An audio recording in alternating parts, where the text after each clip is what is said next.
Welcome back to Pop History. Let's look at some popular events from October 1981. Here we go. On October 1st, the price of a first-class stamp was increased for the second time in the year, going from 18 cents to 20 cents. An interim price increase had occurred in March, with the price jumping 20% from 15 cents to 18 cents.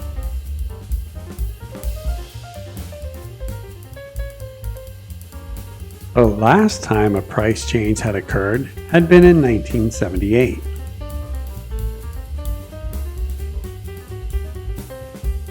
The increase was expected to hurt some consumers because the scheduled increase came just before the Christmas mailing season.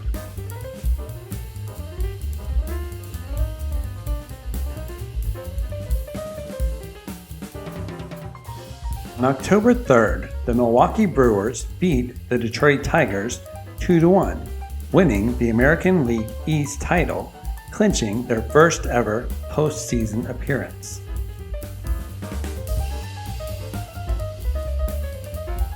On that same day, the Montreal Expos also clinched their first ever postseason appearance, defeating the New York Mets 5-4, earning a National League East playoff spot.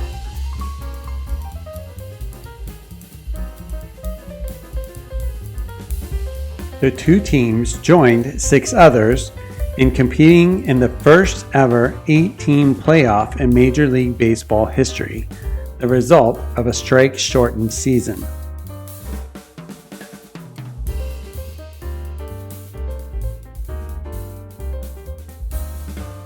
On October 4th, the grave of the man accused of assassinating President John F. Kennedy was opened in Rose Hill Burial Park in Fort Worth, Texas, to determine if the body buried inside was really Lee Harvey Oswald.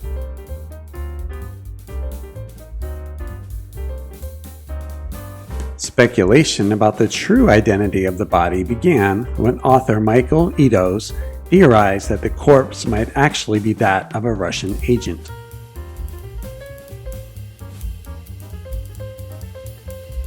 The body was examined by a team from the Baylor University Medical Center, who used dental records which confirmed that it really was Oswald's body in the coffin.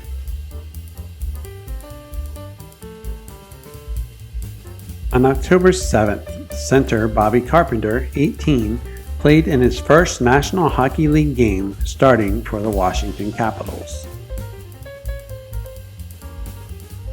Carpenter was the first NHL player to be drafted from a high school team, joining the Capitals right out of St. John's Prep. 12 seconds into the game, Carpenter set a record, becoming the youngest player with an assist for a goal. Later in the game, he scored his first professional goal. Despite Carpenter's efforts, however, the Capitals lost 5-3 to the Buffalo Sabres.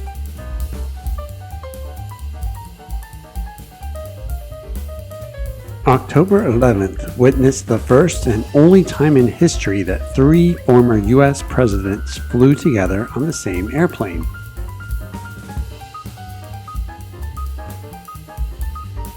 Richard Nixon, Gerald Ford, and Jimmy Carter met briefly with President Reagan at the White House before traveling from Andrews Air Force Base in Maryland to Cairo, Egypt, where they attended the funeral for the assassinated Egyptian President Anwar Sadat.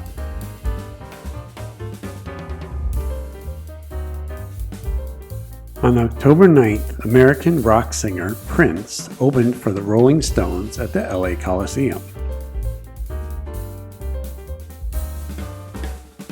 Prince, joined by his band, The Revolution, took the stage preceding both George Thorogood and the Destroyers and the Jay Giles Band. Prince, who took the stage wearing thigh-high boots and black bikini briefs, faced immediate backlash from the crowd. Even though the group played rock music, Prince and his band were pelted first with racist and homophobic slurs, followed by bottles, food, and other objects that were hurled at the musicians on stage.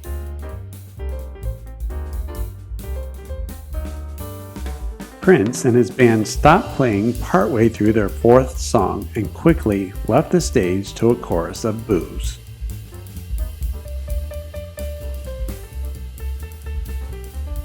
On October 11th, the 10-story-high helium balloon named Super Chicken 3 became the first balloon to cross the United States without stopping. The balloon launched from Costa Mesa, California to Blackbeard Island, Georgia, sailing the 2,500 miles in just over 55 hours. This was the third attempt at this voyage by John Shoecroft, this time with a new co-pilot, Fred Gorell.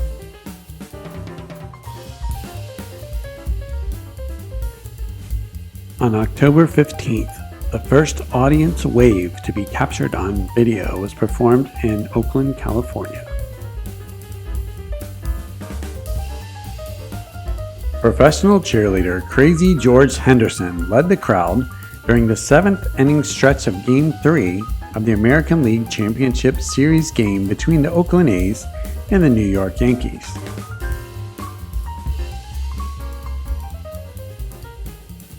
Henderson claimed that he had created and perfected the wave at NHL games in the late 1970s.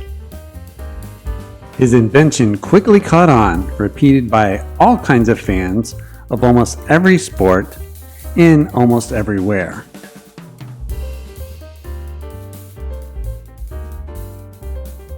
On October 23rd, George Thorogood and the Destroyers launched their 50/50 tour in Honolulu, Hawaii. The goal of the non-stop tour was to play a concert in each of the 50 states within 50 days.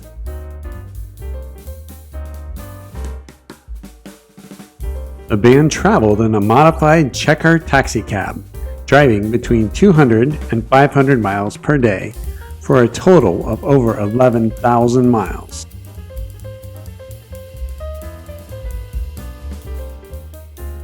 On October 28th, the Los Angeles Dodgers beat the New York Yankees 9-2 at Yankee Stadium to win the World Series 4-2.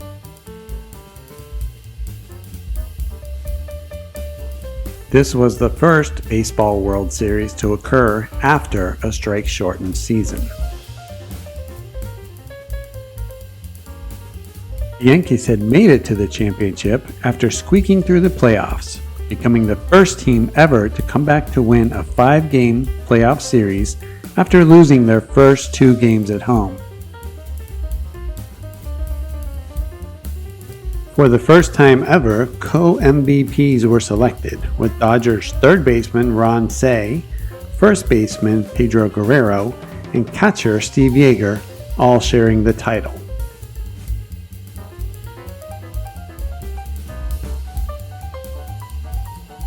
Also on October 28, the heavy metal rock band Metallica was formed when Danish drummer Lars Ulrich placed an advertisement in the Los Angeles newspaper.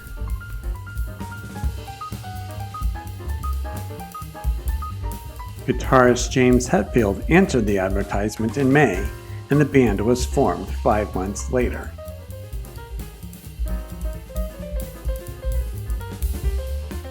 Ron McGovney and Dave Mustaine later completed the group. On October 29th, the TV situation comedy Gimme a Break premiered on NBC. The show was about a widowed police chief, his 3 daughters, and their housekeeper. It was one of the few hit shows of the 1981 season and ran for a total of 6 seasons.